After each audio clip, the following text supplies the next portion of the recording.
Hello learner, I hope आप सब बहुत अच्छे होंगे। ये वीडियो बीएड थर्ड सेमेस्टर के जो स्टूडेंट हैं खासकर उनके लिए बनाया गया है। इससे पहले एक और वीडियो हमने अपलोड किया था।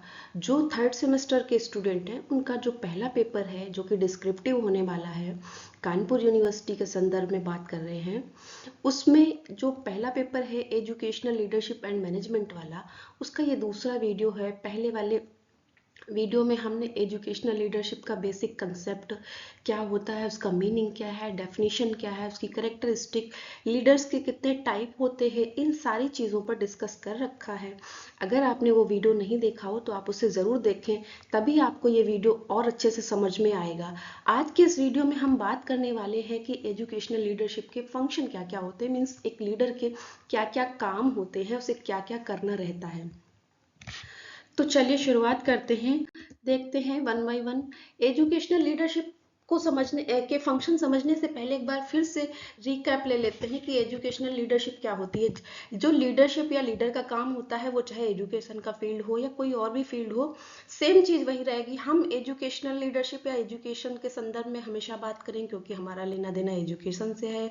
हम एजुकेशन सब्जेक्ट के स्टूडेंट हैं, इसलिए हम हमेशा एजुकेशन में ही उस चीज़ को एग्जाम्पल भी उसी फील्ड के ऐड करेंगे और उसी फील्ड में उसको देखने की कोशिश करेंगे। लेकिन जो मूलभूत सिद्धांत होते हैं या मूलभूत अवधारणा होती है उसमें कोई परिवर्तन नहीं होता है। वो चीज़ चाहे शिक्षा के क्षेत्र में अप्लाई की जाए, चाहे वो कहीं टूरिज्म के क्षेत्र में अप्लाई करी जाए या हॉस्पिटैलिटी के क्षेत्र में अप्लाई करी जाए, पर मैनेजमेंट तो मैनेजमेंट ही होगा या लीडरशिप तो लीडरशिप ही होगी।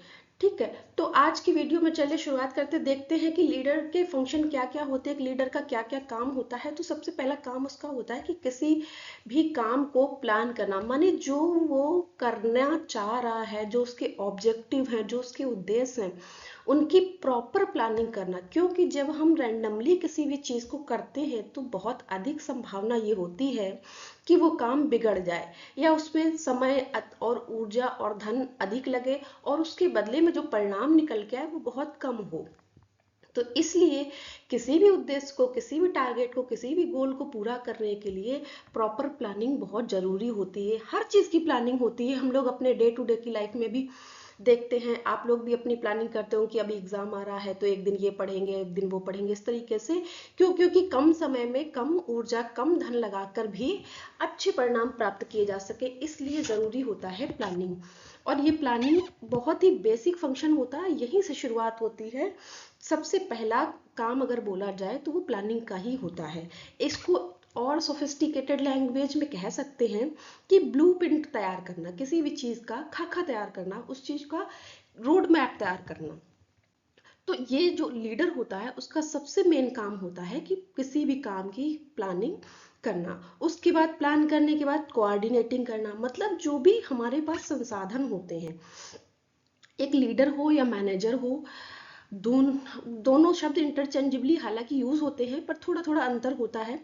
पर आप यहाँ लीडर के संदर्भ में समझे, जो एक लीडर होता है उसका एक बहुत बड़ा ये काम होता है कि जो अलग अलग कंपोनेंट हैं, जो अलग अलग संसाधन हैं, जो अलग अलग लोग हैं या जो अलग अलग चीज़ें हैं, जो हमारे पास जो भी धन संसाधन है या कोई वस्तुएं हैं या कुछ भी है, उन सबको कोऑर्डिनेट करना और किसके लिए, जो हमारा प्री डिटरमाइंड ऑब्जेक्टिव है उसको पूरा करने के लिए, ताकि जो हमारा उद्देश्य हम लेके चले थे उसको पूरा किया जा सके। कोऑर्डिनेटिंग में खास और कोऑर्डिनेटिंग में ये चीज़ भी शामिल होती है कि किसी भी तरह का अगर मतभेद आ रहा है, कोई झगड़े हो रहे हैं, कुछ डिसबैलेंस हो रहा, तो उसको भी खत्म करना। आपने देखा होगा एजुकेशनल इंस्टीट्यूशंस में भी देखा होगा, अदर इंस्टीट्यूशंस में भी देखा होगा कि कुछ कुछ पोस्ट ही सिर्फ इसीलिए होती जिनका काम ही कोऑर्डिनेटिंग का होता है। एक पोस्ट तो कोऑर्डिनेटर के नाम से ही होती है।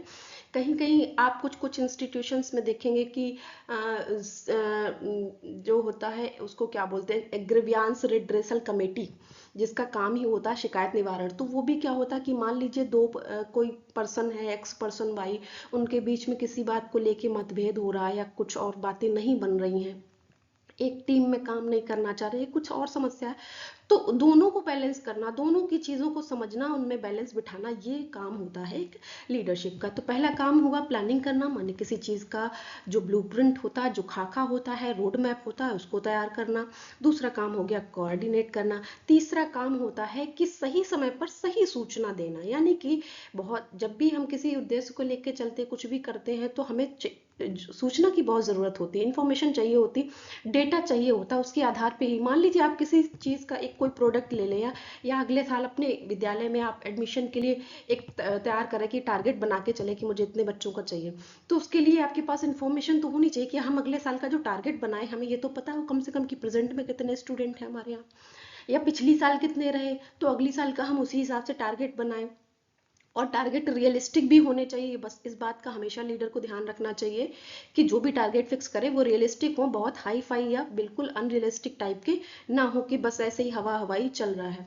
तो जो लीडर होता है उसका ये काम भी होता है कि वो सही समय पर सही सूचना दे, सही मात्रा में, माने adequate information at the right time. सूचना भी मिले, वो भी सही समय पे। वो चीज़ नहीं होनी चाहिए कि क्या वर्षा जब कृषि सुखानी, समय निकल गया तो फिर बाद में डेटा आने का या मिलने का कोई मतलब नहीं, कोई काम होना था वो हो गया बाद में। मान लीजिए जैसे 26 जनवरी है, और 26 जनवरी में एक एग्जाम्पल ले लेते हैं, आपका टीचर है या जो भी है वहाँ का प्रिंसिपल है, वो आपका लीडर मान लीजिए, और वहाँ पे आपको कितने लोगों को मिठाई बांटनी है, कितने तिरंगों की ज़रूरत, कितने झंडों की ज़रूरत है, ये चीज़ पहले पता होना चाहिए। 26 जनवरी होने के बाद फिर उस डेटा का कोई मतलब नहीं रह जाता, वो व्यर्थ है। तो इसीलिए चीज़ें जो पता हो, माने जो इन्फॉर्मेशन हो, जो डेटा हो, जो स्टैटिक्स हो, वो सही समय पर सही लोगों को, यानी जो उससे रिलेवेंट लोग हैं, उनको प्रोवाइड करना, ये एक लीडर का महत्वपूर्ण कार्य होता है। उसके बाद फोकसिंग, आप देख रहे हैं, ध्यान केंद्रित करने का मतलब होता है कि लीडर अपना भी ध्यान बनाए रखे, जो उसका वो कहते हैं ना, अर्जुन की आंख, अर्जुन की आंख की तरह, जैसे अर्जुन को आंख दिख रही थी उसी तरीके से, कि आपका जो अपना टारगेट है उसे नहीं भूलना चाहिए। कहीं ऐसा ना हो कि आप अपने उद्देश्य से भटक जाएं, आप अपने टारगेट से भटक जाएं।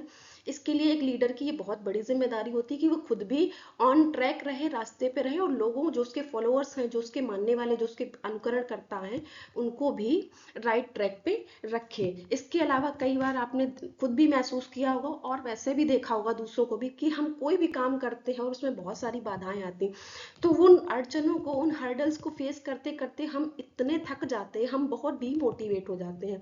तो ऐसी स्थिति में कोई ना कोई हमें चाहिए होता है कि जो हमें फिर से उठ खड़ा करे। वो अर्जुन और कृष्ण वाला एग्जाम्पल ले सकते हैं, आप समझ सकते हैं, या किसी और का भी ले सकते हैं। तो वो रोल भी रोल भी जो आपका लीडर होता है, माने आपका टीचर हो सकता है, कोई प्रिंसिपल हो सकता है, या कोई और हेड ऑफ इंस्टीट्यूशन हो, जो भी हो, उसका ये रोल होता है कि वो आपको मोटिवेट बनाए रखे, खुद भी मोटिवेटेड रहे, सेल्फ मोटिवेटेड। जब हम लोग लीडरशिप की करेक्टरिस्टिक पढ़ रहे थे, तो वहां पे हमने एक करेक्टरिस्टिक पढ़ी थी, सेल्फ मोटिवेटेड। सेल्फ मोटिवेटेड का मतलब यही होता है कि उसको खुद तो मोटिवेट रहना ही है, और खुद तो मोटिवेटेड रहना, क्योंकि उसको उठाने वाला या उसको मोटिवेट करने वाला कोई नहीं मिलेगा जल्दी, और उसको अपने साथ साथ दूसरों को भी, अपने जो अनुयायी हैं या उसके फॉलोअर्स हैं, उनको भी मोटिवेट करके रखना है। उसके बाद उसको फेयर होना चाहिए, उसको अच्छे, उसके जो फॉलोअर्स जो भी अच्छा काम कर रहे हैं उसके लिए उन्हें रिवार्ड देना चाहिए, माने उन्हें पुरस्कृत समय समय पे करना चाहिए। बहुत तरीके के अवार्ड होते हैं अलग अलग फंक्शन, अलग अलग इंस्टीट्यूशंस में, आप सबने देखा होगा, कुछ को मिले भी होंगे, कुछ ने दिए होंगे। तो ये तो बड़ी कॉमन सी बात है कि सही समय पर पुरस्कार। और कुछ तो लीडरशिप ये मानती है, कुछ लीडरशिप स्टाइल ऐसे होते हैं जो पुरस्कार के साथ साथ दंड पर भी उतना ही फोकस करते हैं, माने रिवार्ड एंड पनिशमेंट दोनों को बराबर फोकस करते हैं, कि अगर टारगेट पूरा नहीं हुआ, काम पूरा नहीं किया, तो उसके लिए पनिशमेंट भी मिलेगा, और रिवार्ड अगर कुछ अच्छा किया, कुछ एक्स्ट्रा किया, कुछ आउटस्टैंडिंग किया, तो उसके लिए रिवार्ड देना, ये एक लीडर का फंक्शन या एक लीडर का काम होता है। उसके बाद giving adequate freedom to followers का मतलब होता है कि आपने जो अपने फॉलोअर्स को जो भी काम दिया है, जो भी टारगेट दिया है, तो उसको पूरा करने के लिए उनके पास कुछ ना कुछ अधिकार होने चाहिए। माने हर चीज में रोक टोक होगी तो वो अपना काम फ्रीली नहीं कर पाएंगे। उनकी जो एफिशिएंसी है, अपनी पूरी अपनी बुद्धिमत्ता कहे या कुशलता कहे, उसका यूज करके वो नहीं कर पाएंगे। तो इसलिए जरूरी है कि उन्हें पर्याप्त मात्रा में फ्रीडम दी जाए, ना बहुत ज्यादा दी जाए कि बिल्कुल वो आउट ऑफ ट्रैक हो जाएं और ना बहुत ही कम दी जाए कि वो इतने बंध जाएं कि उन्हें कुछ भी जरा से भी इनोवेशन करने का या कुछ भी लकीर से हटके करने का कोई मौका ना मिले। तो ये एक लीडर का काम होता है कि वो पर्याप्त फ्रीडम अपने अनुयायियों को या अपने फॉलोअर्स को दे। उसके बाद है डिसाइडिंग रिस्पॉन्सिबिलिटी एंड अथॉरिटी। जाहिर सी बात है किसी भी काम को करने के लिए कि अगर आपको जिम्मेदारी दी जाती है तो उसके साथ ही साथ अपने आप आपको कुछ ना कुछ अधिकार मिल जाते हैं। तो वो तय करना कि किसकी क्या जिम्मेदारियां हैं, क्या उसके अधिकार हैं, वो तय करना काम लीडर का ही होता है। उसके बाद सेटिंग ऑब्जेक्टिव। जाहिर सी बात गोल तय करने का काम लीडर ही करेगा, जो मेन होगा वही तय करेगा कि क्या हमें टारगेट करना है, कितने दिन में करना है, कैसे करना है, ये सारा काम वही करेगा। उसके बाद अपने फॉलोअर्स को ट्रेनिंग देना, ये भी एक लीडर का काम होता है। प्रॉब्लम्स को सॉल्व करना, ये भी एक लीडर का काम होता है। ये भी एक लीडर का काम होता है। इसके अलावा बहुत सारे भी काम हो सकते हैं। आई होप आपको ये बात समझ आई होगी। अगर आपसे शॉर्ट में पूछा जाए तो आप इसी तरीके से पॉइंट वाइज लिख सकते हैं। अगर आपसे दीर्घ उत्तरीय प्रश्न या लॉन्ग टाइप में पूछा जाता है तो आप इन्हीं पॉइंट को डिस्क्राइब कर देंगे। आई होप मैंने अपना बेस्ट एफर्ट किया है, आपको समझ आया होगा। फिर भी ना समझ में आया हो तो कमेंट बॉक्स खुला है, आप मुझे कभी भी कुछ भी पूछ सकते हैं। आपकी फीडबैक का इंतजार रहेगा। मिलेंगे नेक्स्ट वीडियो में, तब तक के लिए धन्यवाद।